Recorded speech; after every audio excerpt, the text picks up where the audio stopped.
এইখানের ভিতরে নাজিল করেছি।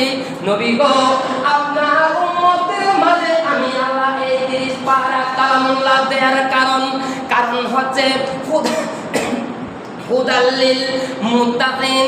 এটার ভিতরে মুমিনরা কেমন করে সামাজিক জীবন, পারিবারিক জীবন, রাজনৈতিক জীবন, আর সব আজিম, কুরসি, লৌহ, দুনিয়ার জমিন, আরে বিভিন্ন ধরনের গ্রহ নক্ষত্র কেমন করে তারা চলাফেরা করবে, আমি আল্লাহর হেদায়েতের বাণী হিসাবে এই কোরআনে পাকে আমি আল্লাহ আপনার উপর নাজিল করে, এবং আপনি নবীর নূরানি, আপনি নবীর চলাচরিত্রের মাধ্যম দিয়ে আমি আল্লাহ বয়ান দিলাম।